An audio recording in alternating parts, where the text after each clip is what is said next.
Going to the 5 red lights, and away we go for the Azerbaijan Grand Prix with Pascal Wehrlein just ahead. He's dispatched of him already, and then it's Stoffel van Dorn. And now as we skip on to lap 2, we've taken a look at a collision between Van Dorn and Ericsson. They go careering into the castle section.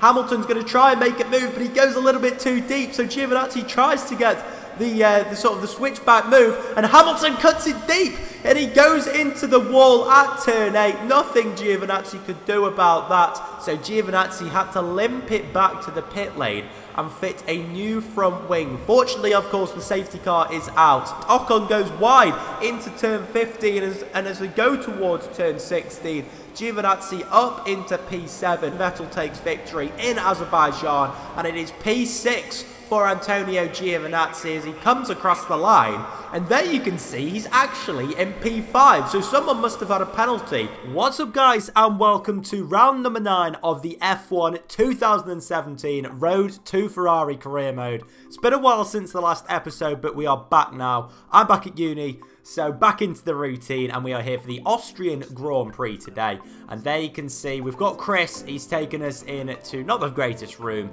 in the world, because you know when you've been taken here that an upgrade has failed. And there you go, sure enough, our engine upgrade, which we put on the car a couple of rounds ago, has failed. So that's going to cost us some more resource points, unfortunately.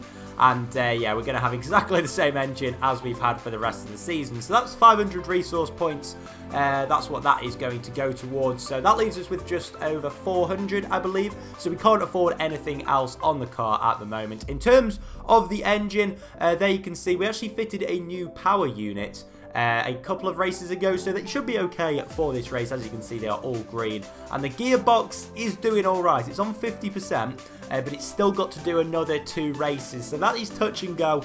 Should probably do some more work on that, but there you can see after doing the practice programs, Giovinazzi passed all of them with flying colours, so plenty of resource points on the way. And yeah, that gets us up to about 900, I believe. But now it is time for qualifying to get into the real start of the weekend, the competitive start of the weekend.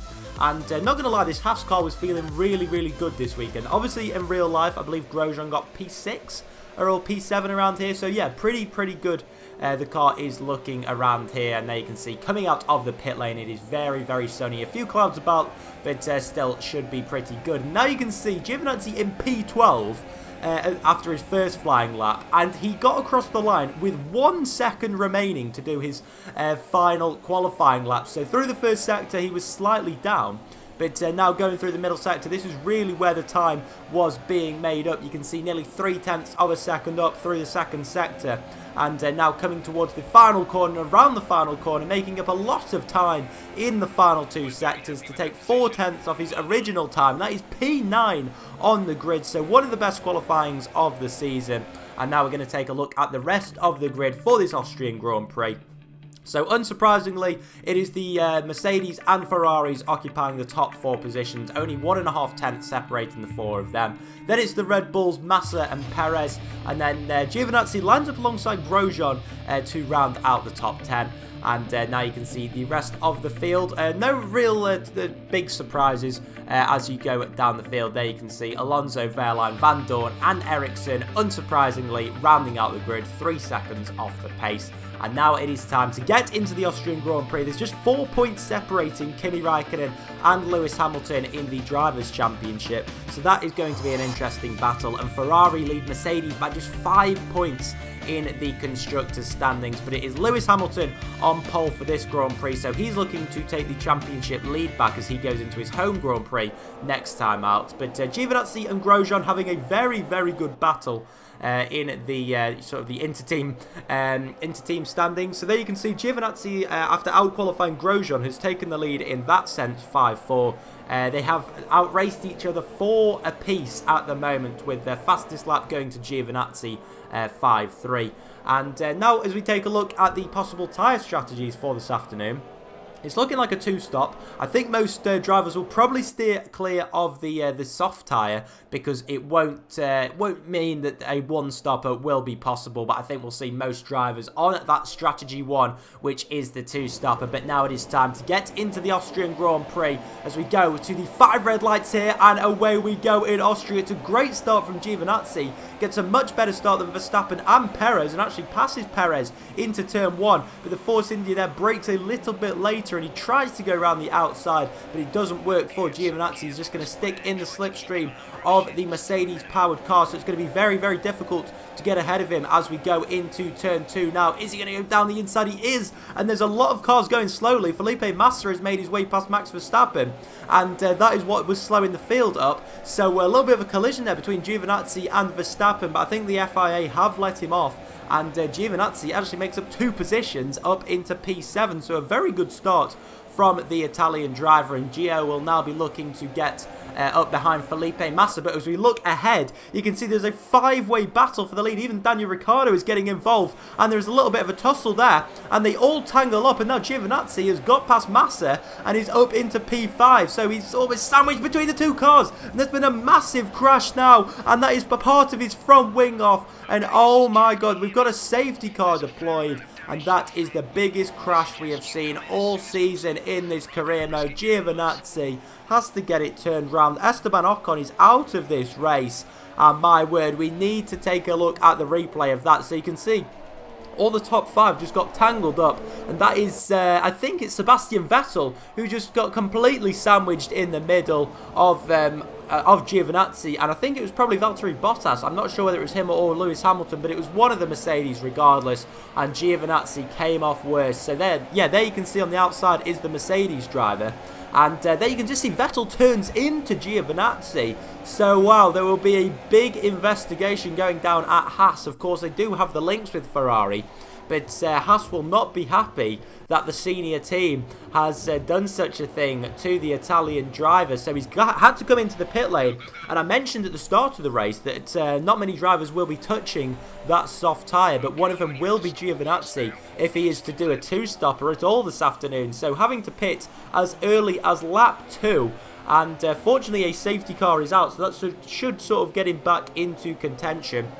But yeah, Felipe Massa also came into the pit lane to fit the soft tyres, and I believe the same of Lewis Hamilton as well. So the field is going to be very messed up as we go green for the restart eventually. And Giovinazzi got caught napping a little bit there by Felipe Massa and the cars ahead. But yeah, as I mentioned, a very jumbled up field with Hamilton, Massa and Giovinazzi all quicker than the likes of Fernando Alonso, and Giovinazzi is even going to try it on Felipe Massa into turn 1. He makes that move, and it's going to be possibly a double overtake, but no, the wily old fox Fernando Alonso manages to prevent him. But unfortunately for him, that Honda engine couldn't put Giovinazzi at bay any longer.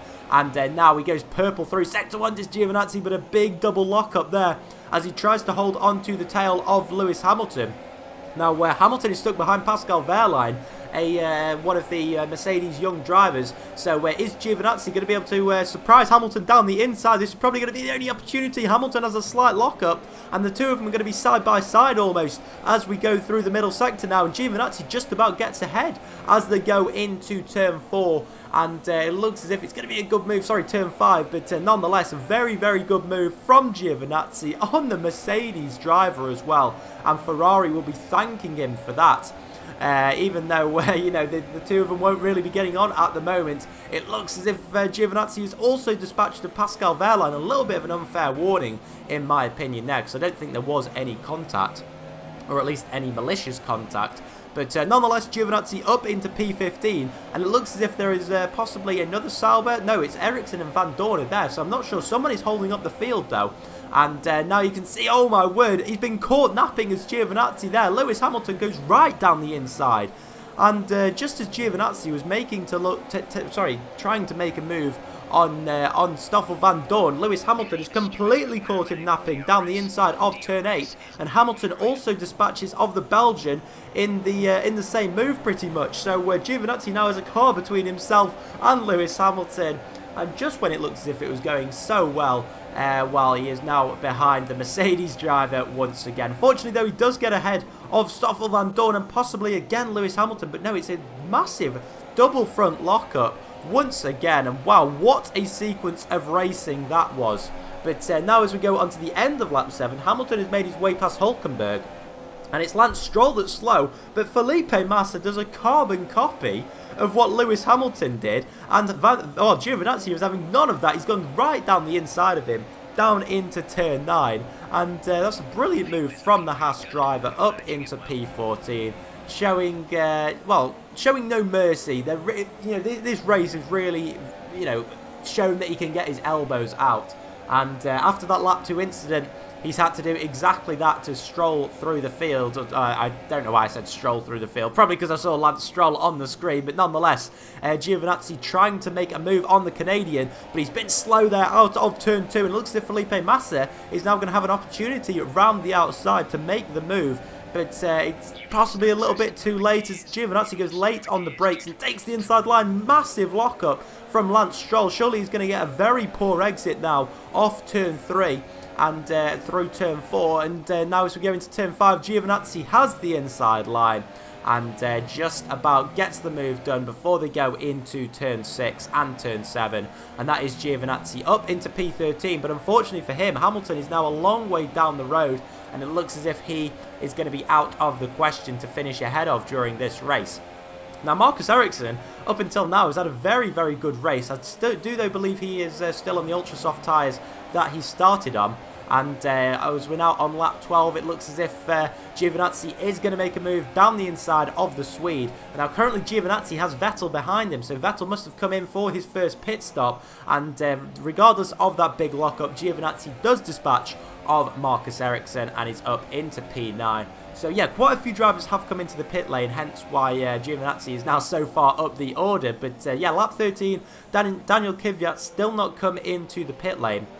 And Kvyat there has a pretty big lockup, and it looks as if it is the case with these cars. As they go into turn 2, there's just so much load on the cars, which causes them to lock up. But Giovinazzi now is going to go down the inside of the Russian driver, and he may have been dumped by Toro Rosso last week, but he's still in the game, and he has still been overtaken by Giovinazzi. There you can see a little strategy thing came up, but Giovinazzi did decide to stick with the same strategy. And at this point of the race, lap 16, not even halfway through, he is under pressure from Max Verstappen, who is on the soft tyres, and so is Valtteri Bottas. So I said at the start, I didn't think many drivers would be using the soft tyres, but I have very much been proven wrong, because now you've got Verstappen behind, who is making the move, and possibly even trying to do a one-stopper at this stage. I'm not sure whether it will work, but yeah, I believe Verstappen possibly trying for that one-stopper, as is Valtteri Bottas. But Giovinazzi is not giving up on re-overtaking the Dutchman. Giovinazzi will get the DRS, and the Italian now is trying to make a move into the exit of turn 2, but he's just a little bit too far behind, I think. And unless he makes a diving move down the inside of the Red Bull driver, I don't think he's going to be able to do it. And no, he was just a little bit too far back there on lap 17. Now, the question is, will he be able to keep up with the Red Bull driver? And the answer is no. On lap 19, looks as if the Dutchman is a little bit into the distance, so not too much of a difference between the Haas and the Red Bull, but just about enough. And now it is Sebastian Vettel who's trying to make a move, so he dives down the inside on the super soft tyres, but Giovinazzi makes the switchback move because Vettel will have the DRS, although Giovinazzi just got such a good exit from doing the switchback that he stays ahead of the German and up into P5. So after what Vettel did to Giovinazzi earlier on in the race, now you guys can have your say down in the comments, but I believe it was Vettel's fault. It could just be classed as a racing incident, and probably was in the game, but Giovinazzi showing no prisoners. Yeah, is that the saying? I believe that's the saying. Anyway, still the battle goes on between Giovinazzi and Vettel onto lap 21, and Giovinazzi still just about managing to make his way ahead. A little lock up there, and he pushes Vettel way out wide, and almost got overtaken by Daniel Ricciardo there. But what a battle this is between Giovinazzi and Vettel. And on lap 23, this battle is still ensuing. And yeah, Giovinazzi's tyre is just starting to give up at the moment, and he commits to the inside line so that he can come into the pit lane for his final stint. Runs a little bit wide, but not too much of an issue. He still manages to make his way into the pit lane for his final stop of the afternoon, his second and final stop. So I believe it is going to be the ultra soft tyres that are fitted onto the car, so it's going to be quite a long stint, but obviously a lot of the fuel has been burned off, so it should be relatively easy to do so. Yes, it is indeed the ultra soft tyres that go onto the car. A 2.6 second pit stop, not great. Well, I mean, it's alright considering we have the call proficiency or whatever it's called. You know, it's not a great pit stop, but yeah. Nonetheless, we're out safe and sound into P10, and Giovinazzi has now got Daniel Ricciardo to hunt down just ahead of him, who I believe has actually got the undercut on him at the moment. So, yeah, he is closing up to Ricciardo, which is very, very interesting on lap 25, because he has the DRS on the Australian driver, who is on the super soft tyres. There is a compounds difference, as Giovinazzi sets his fastest lap of the race and gets a lovely run through turn 1. The question is, will he be able to make a move on the Australian driver now going towards turn 2, just getting out of that turbulent wake? And he is in fact the fastest driver of anyone in that first sector during this race. So we're on lap 26 now, and Giovinazzi is the quickest driver to have gone through sector 1, and he is closing in now on Daniel Ricciardo. And as he breaks now into turn 3, he's getting closer and closer to the Red Bull driver, who is being held up now by Jolyon Palmer, who peels off into the pit lane. And you can see behind Giovinazzi is Sebastian Vettel, so the undercut very much working for Giovinazzi, and he's still got the chance to prove that he can keep the 4-time world champion behind him. And now going through turn 1, still just about keeping with Daniel Ricciardo. The more the laps go on, the more difficult it is going to be, which is why Giovinazzi is running in rich mix at the moment. So once again, the fastest first sector of anybody, over half a tenth of a second quicker than his previous lap. And now he gets on the DRS. Is he going to be able to make a move down into turn 3 is the question. He's gaining and gaining on Daniel Ricciardo, and just about thinks about a move down the inside. But Ricciardo has crumbled under the pressure and has also been passed by Sebastian Vettel. And there we go. The pressure has all been told on Daniel Ricciardo. But now onto lap 29. Now there was a lot of things going on. I believe it was recognising my voice for some reason, telling me to box. But whilst all that was going on, Giovinazzi gets passed by Sebastian Vettel into turn 3, and as a result of the little glitch that happened, there was literally nothing that Giovinazzi could do, unfortunately. So Sebastian Vettel does go through, and now Giovinazzi almost starting to lose his head at this stage of the race, which he can't afford to do. And now onto lap 32, Vettel has got past Sergio Perez in the Force India. I believe Perez did a one-stopper, or he's trying to do a one-stopper, so it'll be interesting to see what his pace is like at this stage of the race. And Perez now trying to get the pass of the backmarker of Wehrlein, who completely moves onto the racing line. Giovinazzi takes advantage of that, says thank you very much, Pascal Wehrlein, and yeah, as a result of that, manages to get ahead of Sergio Perez. And now with just one lap to go in this Grand Prix, another driver who tried the one-stopper was Romain Grosjean. So now we are on the final lap of the Grand Prix, and Giovinazzi is closed up to his teammate, but he just goes a little bit wide there at turn 1 and doesn't manage to keep it within the white lines, unfortunately. And that has just compromised his line a little bit too much from Grosjean. He does manage to get the DRS as he closes up nicely through turn 2, but I believe this is going to be the only opportunity to really pass his teammate as Kimi Raikkonen wins the race. So interesting considering he started P4, but he's capitalised on the issues of the fellow front runners, and there you can see Giovinazzi just too far behind Grosjean to make it count, really. So he's had great pace throughout this race, and making the best of a bad situation, of course, with that incident on lap 2. But Grosjean, I think, is going to be able to hold this P6. Giovinazzi just not being able to get close enough.